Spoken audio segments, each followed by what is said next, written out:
सिंह साहब, अभी आपने किसान आंदोलन की भी बीच में बात की। इस कोविड की महामारी के दौरान भी ये किसान आंदोलन क्यों हो रहा है? दिल्ली के बॉर्डर पे बैठे हैं किसान हमारे, और उसमें भी देखा जाए तो जैसे अभी आपने भी बताया था, वही मेधा पाटकर, योगेंद्र यादव जैसे प्लेयर और भी कुछ वही चेहरे नज़र आ रहे होते हैं। तो इस कोविड की महामारी में भी ऐसा क्यों हो रहा है? देखिए, आप एयरपोर्ट पे चले जाएं, रेलवे स्टेशन पे चले जाएं, किसी सार्वजनिक जगह पे चले जाएं, लोग एहतियात कर रहे हैं, मास्क डाल के चल रहे मास्क हैं, डल शील्ड रहे डाल के हैं। चल रहे हैं। परिवारों में चले हम्म, जाएं, लोगों ने अपने बुज़ुर्गों को बहुत प्रोटेक्ट करके रखा हुआ है। हम्म, आप अगर अपने किसी दोस्त, अपने रिश्तेदार के वृद्ध माता या पिता से मिलना चाहते हैं तो लोग ने उसमें एक डिस्टेंसिंग का एक हम्म, नॉर्म लगा रखा है, ठीक है ना। कई बार मैं जैसे कहीं कहीं पे गया हूँ तो किसी ने कहा कि भाई आप खिड़की से बात कर लो। स्थिति स्थिति यहाँ तक आ गई थी। आपने एयरपोर्ट पे अगर थोड़ा सा नाक के नीचे आपने किया तो आपके साथ जो सह यात्री है वही आपको हम्म, टोक देगा कि भाई आप अपना मास्क ऊपर कीजिए। बच्चों को लोग खास करके प्रोटेक्ट कर रहे हैं। स्कूल बंद हैं, अभी तक नहीं बोले, हाँ। कॉलेज बंद हैं, हम्म, बच्चे खेलने नहीं जा रहे हैं। एक उस खेलने की उम्र में कोविड ने ऐसा प्रहार किया कि उनका खेल कूद भी छूट गया, ठीक है। हम्म, ऑनलाइन क्लासेस चल रहे हैं। जो व्यापार है उसके तौर तरीके में फ़र्क आया है, पूरी दुनिया में तौर तरीके में फ़र्क आया है। लेकिन ये जो किसान, जिसको ये किसान आंदोलन ये कह रहे हैं, जहाँ पे छटे हुए बदमाश बैठे हुए हैं, और ये कोई कहते हैं आपने जी हमको खालिस्तानी बोला। बे क्या बोले तुमको? तुम खालिस्तानी हो? क्या कहे तुमको? सीख फॉर जस्टिस। आपको मालूम है अभी उन्होंने धमकी दिया कि 26 जनवरी के दिन दिल्ली का पूरा बिजली काट दो। तुम खालिस्तानी हो? तुम एंटी नेशनल हो? वरना अगर तुम एंटी नेशनल नहीं होते, चलो मैं मान लिया आप खालिस्तानी नहीं हो, तो आप जैसे ही वो शर्जिल इमाम की रिहाई की बात होती है, आप उसको कान पकड़ के आप उसको नीचे उतारते। जितने शाहीन बाग वाले लोग थे उसको उतारते। और ये जो अपने पंजाब के जो जो कहते हैं कि हम खालिस्तानी नहीं है, तो तुम योगेंद्र यादव को क्यों बिठा रखा है तुमने? योगेंद्र यादव क्या एक मतलब वो क्या है? वो फार्मर भी है, सेफोलॉजिस्ट भी है, वो ये भी है, वो लेफ्टिस्ट, वो है क्या? लेकिन हाँ, इतना ज़रूर है कि जहाँ भी भारत के अनहित की बात होती हो वहाँ योगेंद्र यादव। वहाँ ये योगेंद्र यादव, ये एक तो औरतों की तरह बात करता है ये, ठीक है ना। वहाँ पर ये आदमी, मतलब इसकी आवाज़ देखना, वो कैसे ऐसे लोगों में क्रिमिनैलिटी बहुत ज़्यादा होती है। ये मैं आपको क्रिमिनल साइकोलॉजी की मैं बात कर रहा हूँ। ये हर जगह पे है ये। तो उसको क्यों तुमने बिठा रखा? और फिर कहते हमको खालिस्तानी क्यों बोलते हो, हमको देशद्रोही क्यों बोलते हो, हमको ये क्यों अरुंधति, अरुंधति रॉय। उसका क्या मतलब? वही कह रहे हैं, यही लोग सभी जगह रहेंगे। हम्म, यही लोग अर्बन नक्सल्स के साथ हैं, यही लोग जाके के अरविंद केजरीवाल के साथ बैठ जाएंगे, यही लोग शाहीन बाग में चले चले जाएंगे। अगर मैं तुमको, अगर कोई ये कहता है कि ये खालिस्तानी नहीं है और ये देशद्रोही नहीं है, वो व्यक्ति देश के साथ पाप कर रहा हूं। मैं इस गेम में नहीं हूं लोगों को खुश करने का। तो मैं जो आपको कह रहा था, बात चली थी कोविड से, ये बायोलॉजिकल वॉरफेयर से, कि अब सभी लोग अपने बुजुर्गों को प्रोटेक्ट कर रहे हैं, बच्चों को प्रोटेक्ट कर रहे हैं। सारा जो बिजनेस के तरीका है, जो आम जिंदगी है वो पूरी उथल पुथल हो गई है, और यहाँ पे कुछ नहीं हुआ है। ना इनको बुजुर्गों की चिंता है, बुजुर्ग भी बिठा रखे हाँ हैं, बुजुर्ग भी बिठा रखे हैं, औरतें भी, बच्चे तक। वो है, हाँ। और कह रहे हैं कि शहीद है। यार शहीदी होना, मृत्यु होना दो अलग चीज है। शहीदी होने वाले लोग अपने ही देश के गणतंत्र दिवस को रोकने की बात नहीं करते हैं। हम्म।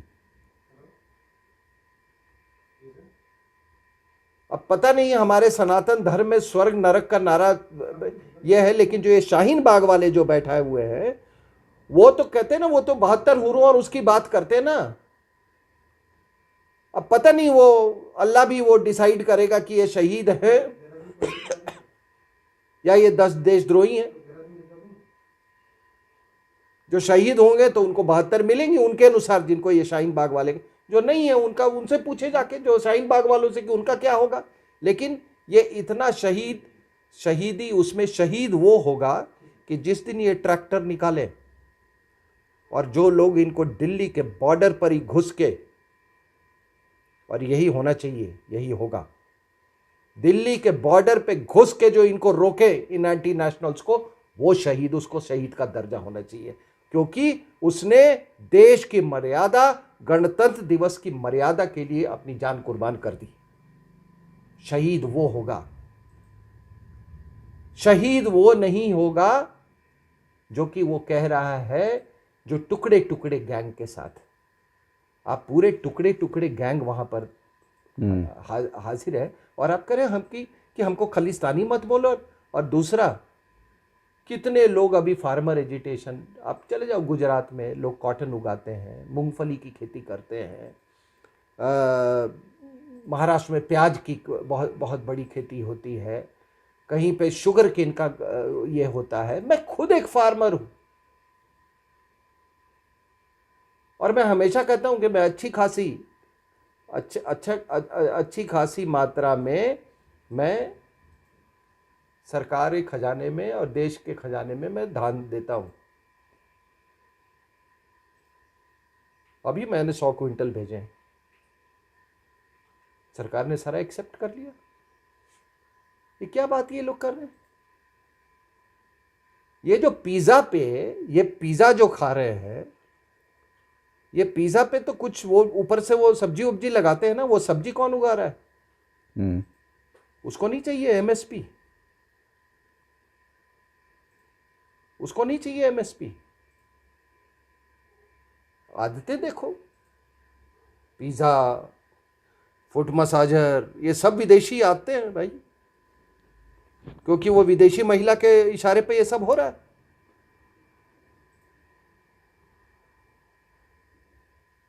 और ये आप अगर इसको आप अगर जोड़ के देखो, ये बायोलॉजिकल वॉरफेयर, किसान आंदोलन, ब्लैक्स लाइव मैटर, ये सारा चीज आपने, लद्दाख में स्टैंड ऑफ,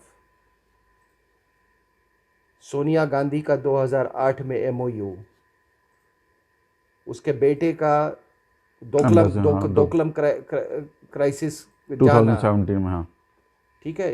ये सारी अगर आप जोड़ के देखो तो आपको तब एहसास हो, मतलब आपको एक कंप्लीट पिक्चर मिल रही है कि ये चाइना फैक्टर जो है हमारे देश में कितना स्ट्रांग हो चुका है,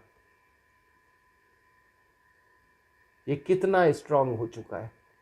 देखो, पहले सोवियत यूनियन और चाइना में यही फ़र्क है कि ये वेल्दी हैं, सोवियत यूनियन के पास पैसा नहीं था।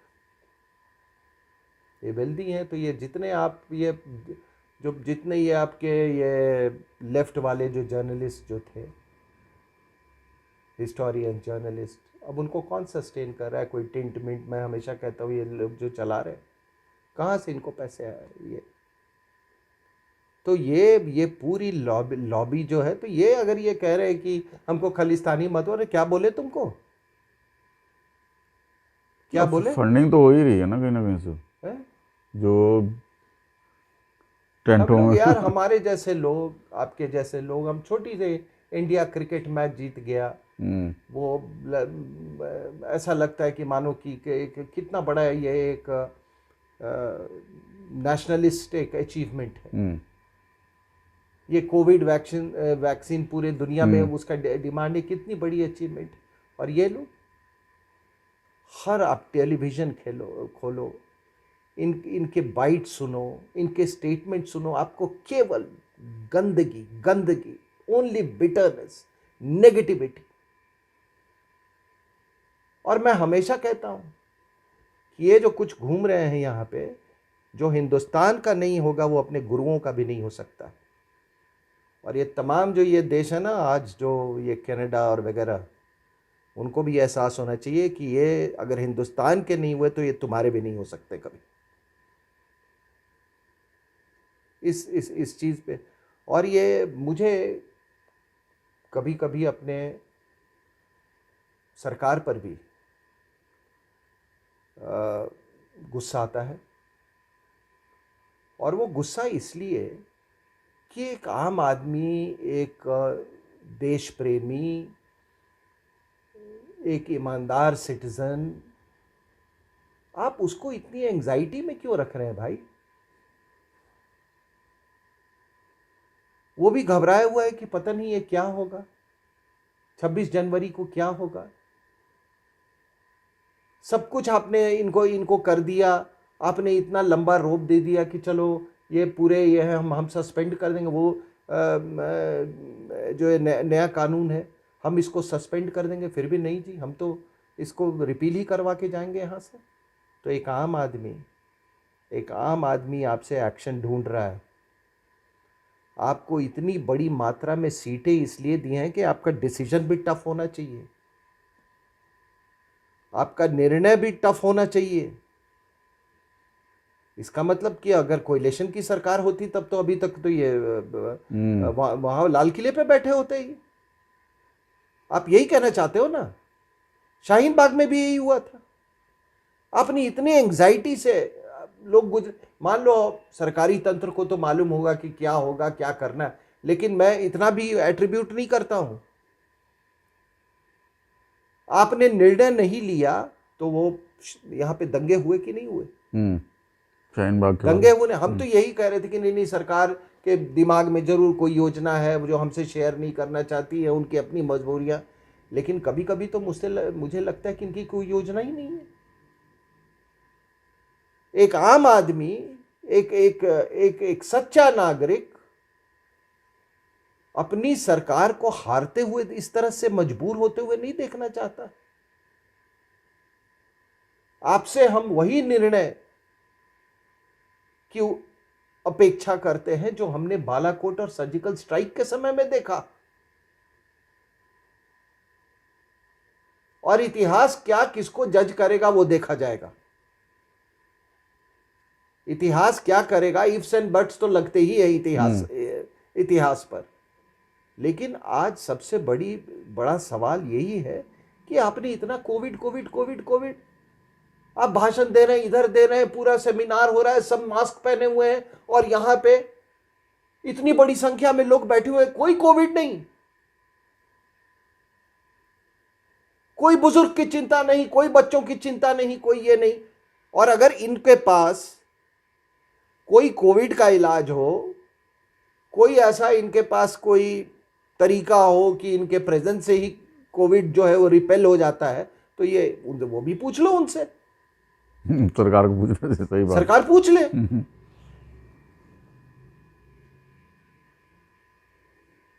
और वो कह रहे हैं, वो तो शरेआम कह रहे हैं।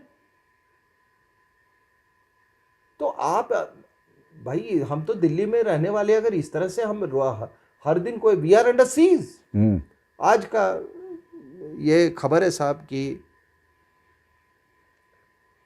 एक रिपोर्ट है टाइम्स ऑफ इंडिया में, शायद ये है कि अभी तक जब से ये देशद्रोही बैठे हुए हैं 50,000 करोड़ रुपए का नुकसान हुआ है हिंदुस्तान को।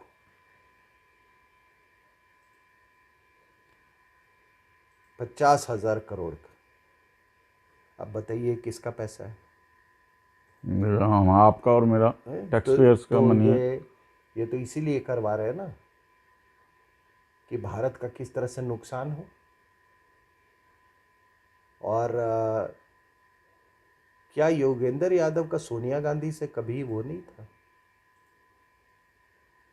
क्या केजरीवाल का कभी चर्च से रिश्ता नहीं रहा है? क्या केजरीवाल नेशनल एडवाइजरी काउंसिल के मेंबर बनाने की इसकी बात नहीं चली थी? क्या सोनिया गांधी ने सरदार जी को चिट्ठी नहीं लिखी थी कि इस आदमी को पोस्टिंग नहीं किया जाए? उसकी वाइफ को। कि इसका भी क्या इसने इलेक्शन के पहले चर्चों पे हमले नहीं करवाए थे? तो ये पूरा का पूरा आप जो व्यवस्था देख रहे कुछ नहीं है, ये मोदी को किसी तरह से कमज़ोर करके मजबूर करके उसको, बिकॉज ये जानते हैं कि इलेक्शन के रूट से ये सत्ता कभी नहीं हासिल कर सकते हैं। और वो भी 6% किसान इस देश के।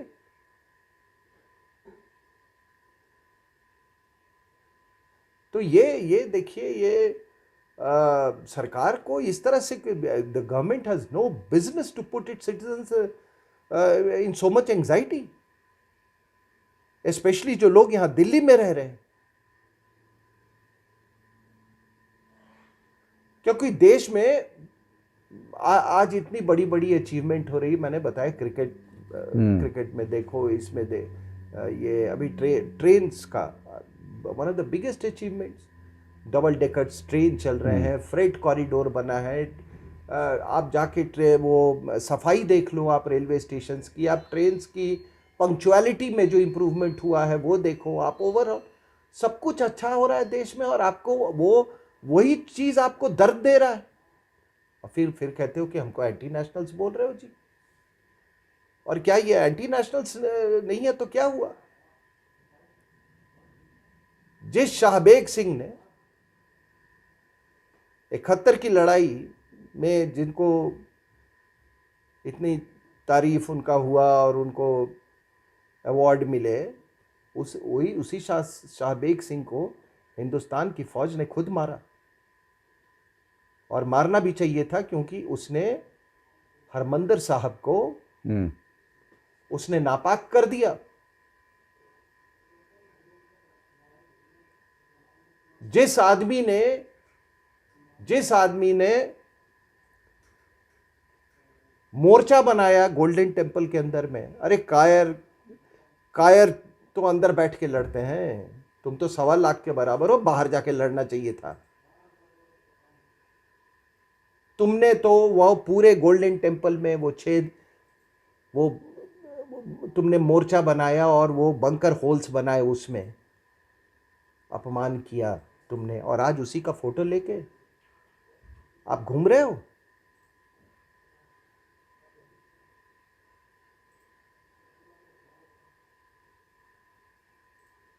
और ये विदेशी महिला जो है साहब, मुझे तो कभी कभी, मैं हमेशा ये कहता हूँ कि कितने लोग आए यहाँ पे, एनी बेसेंट और कितनी सिस्टर निवेदिता, वो लोग भी थे। जिस विदेशी महिला ने वो हमारा वो पूरा वो परमवीर चक्र, और एक ये महिला है, देख लो, एक ये महिला है। ये महिला, वो जो राजीव गांधी के हत्यारों को ये लोग गए थे उसको पार्डन करना चाहते थे, लेकिन मिसेस गांधी, इंदिरा गांधी के किलर्स को इन्होंने कोई वो नहीं किया। तो ये कौन सी है षड्यंत्रकारी ताकतें हैं? और मैं इसलिए इसको कोविड से जोड़ा, इसका बड़ा गहरा रिश्ता है बायोलॉजिकल वॉरफेयर का। ये भी बायोलॉजिकल वॉरफेयर का एक कोलैटरल, और सरकार को इसके बारे में जवाब देनी चाहिए। और फिर से मैं कह रहा हूं कि अगर हम लोग, हमारे जैसे लोग अगर इस एंग्जाइटी से सफ़र कर रहे हैं, तो कॉमन मैन का क्या हाल होगा? कॉमन मैन का क्या हाल होगा, और क्या हम इसके हकदार हैं? क्या हम इसके हकदार हैं? आप एक अपराइट और ईमानदार अपराइट और एक ट्रू इंडियन सिटीजन को आप इस तरह से रिवॉर्ड कर रहे हो कि हर 2 दिन के बाद कोई लेफ्टिस्ट, कोई ये, वही अरुंधति रॉय वो कश्मीरियों के साथ भी बैठ जाती है जाके, वही लेफ्टिस्ट के साथ भी बैठ जाती है, वही वकील अर्बन नक्सल्स के लिए भी जाके खड़ा हो जाता है, वही खालिस्तानी के लिए खड़ा हो जाता है, वही, और जज साहब लोग पूछते नहीं है कुछ। ये बात, यही बात मैं बार बार दोहराता हूँ। जो इस बंच ऑफ पीपल हैं वही सब। नहीं, मैं ये मानने को तैयार नहीं, बिल्कुल ये मैं मानने को तैयार नहीं हूं कि ये थोड़े से लोग हैं। नहीं, उनके पीछे ताकतें बहुत बड़ी बड़ी हैं, बट ये बिल्कुल मानने को तैयार नहीं हूं, क्योंकि हम भी, आपको मालूम है कि हम जगह जगह जाते हैं, मैं और पुष्पेंद्र जी, और जो लोग हमसे फ़ोन पे बात करते हैं, कमेंट्स पे बात करते हैं, एक बहुत तूफान नहीं तो हवा तो ज़रूर चली हुई है पंजाब में। ये अगर कोई कहता है वो डायलॉग कि ना handful of people, no sir, I am not going to believe it. ये बहुत दिन से आप कश्मीर में भी आपने यही गलती की थी, थोड़े से लोग, थोड़े से लोग, थोड़े से लोग। अब थोड़े से लोग ने आपके पूरे 500,000 हिंदूज को वहाँ से वो करवा एक्सोडस हो गया दिया। उनका। थोड़े से लोग, तो मुझे क्या मतलब है थोड़े से लोग से? अभी भी आप वही गलती कर रहे हो, जबकि हवा का रुख कुछ और बताता है। हमसे भी लोग बात करते हैं कि सर आप इसको एड्रेस कीजिए, और हम लिहाज से नहीं इसको एड्रेस करते थे कि शायद ये हवा का रुख बदल जाएगा, लेकिन नहीं। और जो बाहर में है ये खालिस, मतलब जो सिख भाई लोग यूरोपियन कंट्रीज में 80% 80 to 90% they are Khalistanis. 80 to 90%।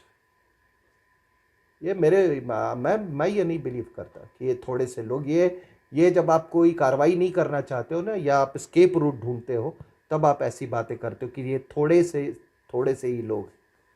अरे थोड़े से लोग तो मतलब ये थोड़ा थोड़ा करके, ये तो वो 1950 में भी ये हुआ था, यही बात हुई थी।